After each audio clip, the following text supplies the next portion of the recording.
The federal government has pledged its commitment to address the menace of casualization in Nigeria's labor market by strengthening decent work standards and ensuring that employment generated through local content initiative aligns with international labor laws.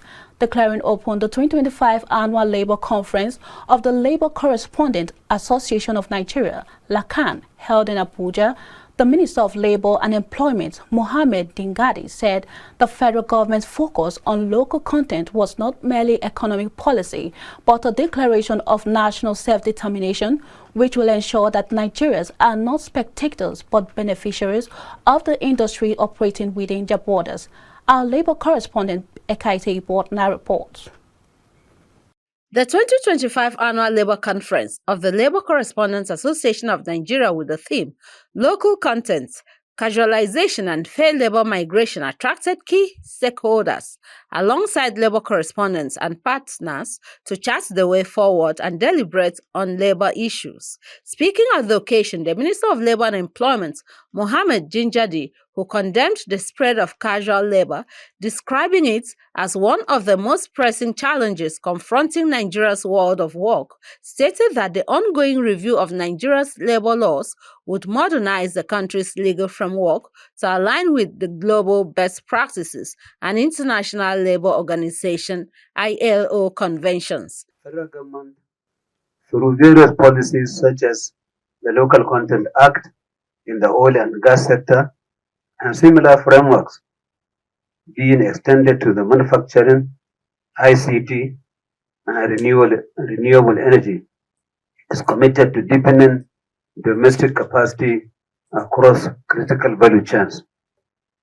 The Ministry of Labour and Employment aligns closely with this objective through our mandate to promote decent employment, skills upgrading, and enterprise development. While speaking, the President's Nigerian Labour Congress, Comrade Joe Ajero, vowed to resist the move by the National Assembly to amend the Nigeria Social Insurance Trust Fund (NSITF) and Employees Compensation Act, warning that such move is an attack on workers' rights and welfare. The rights of Nigerian workers are under a reckless and undemocratic siege from the hallowed chambers of the National Assembly. We are witnessing a two-pronged attack designed to strip workers of their power and their patrimony. First, there is a sinister attempt by the Senate to amend the NSITF and ECA Act. This is nothing but a brazen attempt to capture the fund and divert it from its sacred purpose of protecting injured workers and their families to using it for political ends. Other speakers at the occasion, including the Managing Director of Nigeria's Social Insurance Trust Fund, Barrister Oluwaseun Faleye, who was represented by Mrs. Bridget Ashan, General Manager, Abuja Region, highlighted key challenges facing enforcement of the Employees Compensation Act, including non-remittance of contributions by some operators, outsourcing and casualization, weak sanctions, and poor safety culture in high-risk operations. Injury to one worker is danger to all. That every unsafe rig, every neglected platform, every unremitted contribution to the Employees Compensation Scheme threatens not just a worker's life, but the integrity of our entire labor ecosystem. The Employee Compensation Act 2010 was a bold visionary step by government to protect Nigerian workers against the hazards of their occupations.